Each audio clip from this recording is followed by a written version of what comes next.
Merci d'avoir cliqué sur la vidéo. Si mon travail te plaît, n'hésite pas à liker, partager et à t'abonner bien sûr. Et pour le reste, j'espère que la vidéo te plaira. A plus. Bonjour à toutes et à tous, c'est Steli78, j'espère que vous allez bien les amis. Aujourd'hui on va faire une vidéo biographie d'un Hall of Famer de la NBA, Dennis Rodman. Alors, les personnes qui connaissent peu le basket, qui ont entendu parler de Dennis Rodman, le connaissent comme un joueur fantasque en fait qui changeait souvent de couleur de cheveux, donc il pouvait se faire des cheveux verts, des cheveux rouges, des cheveux platine, blond platine, ce que vous voulez. Il se mettait du vernis sur les ongles et s'habillait en flip de temps en temps. Mais est-ce que réellement ils connaissent la personnalité du basketteur? Je vous en parle tout de suite.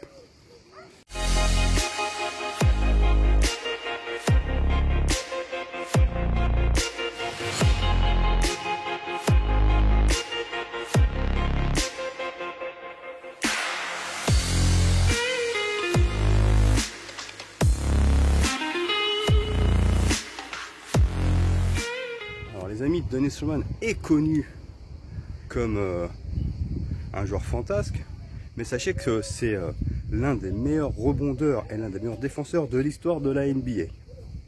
Et pour le coup, c'est sur ce plan-là que je vais parler. Donc j'ai pris sa biographie en Italie, et c'est là encore une fois que je me dis que quand même en Italie, on est quand même sur le plan sportif en avance par rapport à d'autres pays, en l'occurrence comme la France. Parce que sachez que cette biographie de Dennis Rodman, je la cherchais depuis quelques années, depuis très longtemps. Et à chaque fois que j'allais sur Amazon, cette biographie est disponible, mais uniquement en version anglaise en fait. Elle n'a jamais été traduite en français. Et donc là, je l'ai vu, j'étais chez Mandalore. Et Mandalore en fait c'est l'équivalent, si vous voulez, de on peut dire la Fnac ou Cultura en Italie. Et j'ai été dans le rayon biographie parce que j'aime beaucoup lire des biographies de joueurs foot ou basket parce que c'est très intéressant de savoir en fait ce que les joueurs en fait ont vécu, comment ils sont devenus pros, quel a été le déclic en fait pour faire qu'en finale ils puissent se lancer dans le sport corps et âme et croire en leur chance. Désolé, il y a pas mal de passages aujourd'hui, j'ai dû couper et donc du coup c'est très intéressant de savoir quel a été le déclic, l'élément déclencheur qui leur a fait dire c'est bon, je peux y arriver. Et c'est toujours très intéressant. Et cette biographie, du coup, je l'ai trouvée en Italie, j'étais très content, je fais putain, depuis le temps que je la cherche. Et c'est vrai que c'est une biographie sans filtre, hein, ils disent ce qu'ils pensent. Très très ouvertement des joueurs actuels, ils parlent de ce qu'ils pensent de la NBA, du merchandising et au final du jeu en lui-même.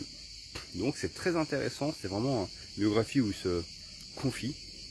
Et on se rend compte qu'au-delà de ce côté fantasque, c'est que Dennis Rodman voulait faire ce qu'il voulait. Il voulait être le joueur de basket qu'il était, mais à la fois ne pas être un petit peu dans les clous. C'est pour ça que je me suis retrouvé en lui. C'est-à-dire que comme je vous dis que des fois moi, sur YouTube, je rentre pas dans les cases. Tout le monde est beau, tout le monde est gentil, je fais comme tout le monde et que j'essaie d'avoir ma propre identité, créer ma propre identité sur ma chaîne. Bah lui c'est pareil, c'est-à-dire que ça n'a pas été le joueur qui a souvent été mis en avant. Il a été que 2 fois All-Star alors qu'il aurait pu l'être beaucoup plus souvent. Mais parce qu'en fait, il rentrait pas dans la case de la NBA. Il rentrait pas dans le moule de tu fais ce qu'on te dit. Il faisait le contraire parce qu'il décidait que lui, il devait faire ce qu'il voulait. Il devait être irréprochable sur le terrain, mais en dehors du terrain, il n'avait pas besoin que la NBA lui dise tu fais ça, tu fais ça, tu fais ça. Il disait à un moment donné, je suis pas non plus un pantin. Et c'est là où en fait il dénonce pas mal de choses. Et c'est là des fois moi je dis à mes joueurs aussi, à mes élèves, je leur dis jouez au basket, ici on n'est pas en NBA. Vous ne pensez pas que vous êtes en NBA, ici on est là pour jouer au basket. Alors la nuance est infime, mais je vais vous l'expliquer. Quand je dis ça, la NBA, je l'ai su toute l'année, je suis fan. Hein. Mais il est vrai que la NBA est un basket spectacle, d'accord? Avec fait de highlights, tu as souvent des joueurs qui sont poussés par la NBA justement pour vendre des maillots, pour du merchandising. Et en fait, ce genre de jeu, aujourd'hui, les gens sont endoctrinés et ils ne voient la NBA que par les highlights. Par l'aura d'un joueur, parce que du coup voilà, il sera poussé en avant, il va être mis en avant pour vendre des maillots, et on va se dire c'est le meilleur. Et lui il explique qu'en fait, tout a été programmé par la NBA pour faire ça. Il a dit aujourd'hui, personne ne va mettre en avant un défenseur, ou un rebondeur, parce que c'est moins vendeur. Ce qui vend, c'est les posters, par exemple des dunks, ou les Stephen Curry qui vont mettre 3 points sur 3 points. Il a dit, il le dit, je ne dénigre pas ce côté. Mais le problème c'est que la NBA va peut-être mettre de côté d'autres joueurs qui ont à leur manière qui mettent à leur manière leurs pattes sur un match, qui peuvent à leur manière contrôler un match, faire gagner un match, mais pas de cette manière-là. Et lui, il disait, moi je m'en foutais de mettre des paniers, parce que beaucoup me reprochaient de pas mettre de paniers, mais moi je m'en foutais en fait, j'étais pas sur le terrain pour mettre des paniers, parce qu'il y avait déjà Michael, Scotty quand il était au Bulls, et quand il était à Détroit, il y avait Isaiah Thomas. Il y avait Isaiah Thomas en fait qui était là pour mettre les paniers. Donc en fait lui son rôle c'était juste de prendre des rebonds, de faire des passes, et bah ça empêchait que l'adversaire mette des paniers. Et je trouve que c'est une vision très intéressante, il dit, parce qu'aujourd'hui personne ne parle de ça.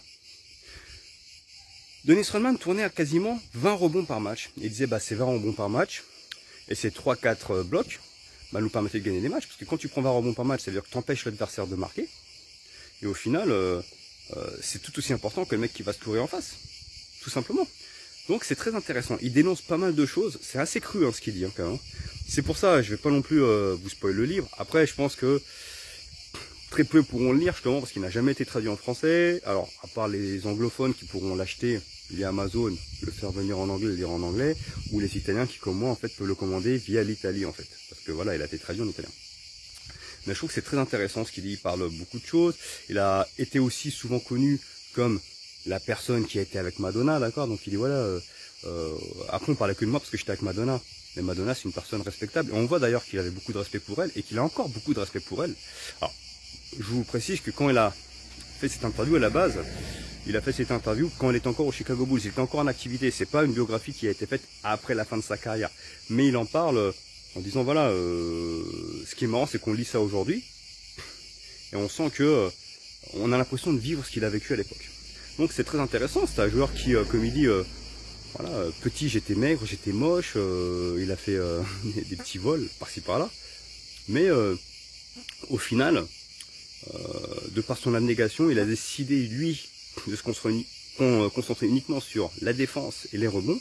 Et ça a fait de lui quand même une légende, parce qu'il est Hall of Famer 2011, d'accord. Il a gagné 5 titres NBA, 2 avec les Detroit Pistons, pardon, 3 avec les Chicago Bulls. Il a été 7 fois meilleur rebondeur de la NBA. Il a été meilleur défenseur de la NBA aussi pendant de nombreuses fois. Donc au final, il a eu une carrière exceptionnelle. Il est considéré encore aujourd'hui comme l'un des meilleurs défenseurs, meilleurs rebondeurs de la NBA. Et voilà, il parle sans tabou. C'est difficile de vous en parler sans vous spoil, mais je trouve que c'est très intéressant d'avoir cette facette du joueur où justement il dénonce pas mal de fois la NBA. Il parle beaucoup d'Alex Stern, l'ancien qui est décédé aujourd'hui bien sûr, l'ancien pro, on va dire general manager de la NBA, où il disait qu'en fait voilà, on lui disait faut pas que tu fasses comme ça, faut que tu fasses comme ça, et il disait voilà en fait la NBA veut contrôler tout, ils veulent que les joueurs soient des toutous, et moi je ne voulais pas de ça, je voulais être respectueux sur le terrain. Excusez-moi, il n'y a pas de mouche aujourd'hui, c'est un truc de fou. Je voulais être respectueux sur le terrain, mais en dehors du terrain, je voulais qu'on me foute la paix. Et il a dit, il n'y a que Phil Jackson qui m'a compris. Phil Jackson savait qu'à un moment donné, je pétais un plomb, il fallait que j'aille à Las Vegas claquer de la thune. Et je revenais, après je faisais mon job. Il a dit, l'important c'est quand je reviens, de faire mon job, d'être sur le terrain, de me casser le cul et de me défoncer comme personne. Et Phil Jackson l'avait compris. Et d'ailleurs, au Chicago Bulls, il a été remarquable. C'est aussi pour ça qu'il gagne 3 titres, parce que on parle de Michael Jordan, Scottie Pippen, mais tous les rebonds, toute la défense incroyable de Dennis Rodman y est pour beaucoup. Et Michael Jordan et Scottie Pippen le savaient pertinemment, tout comme Phil Jackson, bien entendu. C'est pour ça que quand il pétait un plomb, il avait besoin de partir de jour à Las Vegas, personne ne disait rien. Quand il revenait, il savait que sur le terrain, il allait prendre ses 20 rebonds, faire ses 5-6 blocs, et puis voilà. Et en fait, c'était ça, en fait, il avait juste besoin d'être compris, ce gars-là. Comme il le dit,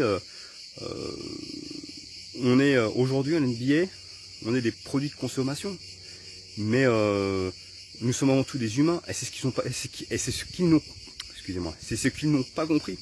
Le fait de ne pas avoir compris que nous sommes des êtres humains avant tout, c'est un problème. Et il le dit clairement dans sa vie, en sachant que quand il a fait cette biographie, à l'époque, il était encore en circulation, il jouait encore au basket, donc il avait pris un risque à l'époque en faisant cette bio. Mais il s'en foutait. Il s'en foutait, il a dit clairement, on est des êtres humains avant tout.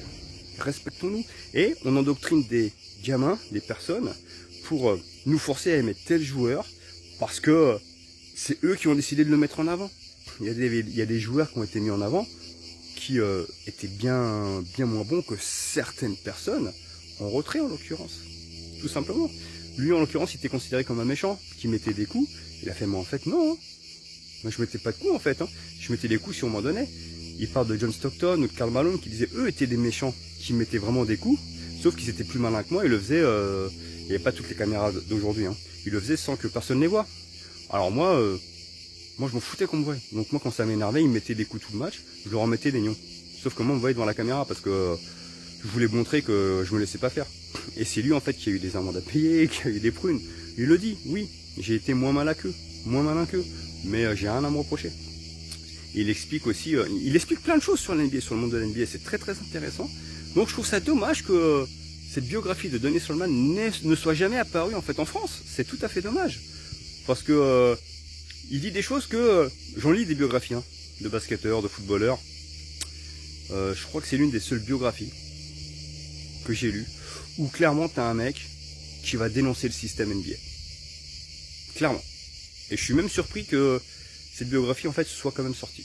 Mais malgré tout, je pense que ça a dû bien se passer parce qu'en 2011, il a quand même été mis au Hall of Fame. Donc, en sachant que, si je me trompe pas, ça a été en 1996 qu'a été faite cette biographie. Il est encore en circulation, je vous dis, lors de sa première année aux Bulls. Donc, ça a dû se tasser, ça a dû s'apaiser. Mais c'était osé pour l'époque d'oser dire les choses sans filtre, tout simplement. En tout cas, cette biographie de Dennis Rodman m'a plu. Déjà, c'est un joueur que j'aimais beaucoup de par son abnégation, sa lecture des rebonds, sa défense vraiment excellente. Et ben le fait de connaître cette personnalité qui s'ouvre, qui dit les choses telles qu'elles sont, ben ça m'a plu davantage. Et c'est une biographie que je ne regrette pas du tout d'avoir lue. C'est très intéressant, tout simplement. En tout cas, j'espère que ça vous a plu. La biographie de Dennis Rodman, à part pour les anglophones, pour les Italiens, si un jour la France décide de la traduire, ce serait une très bonne chose pour tout fan de basket. Likez, partagez, abonnez-vous. Ciao.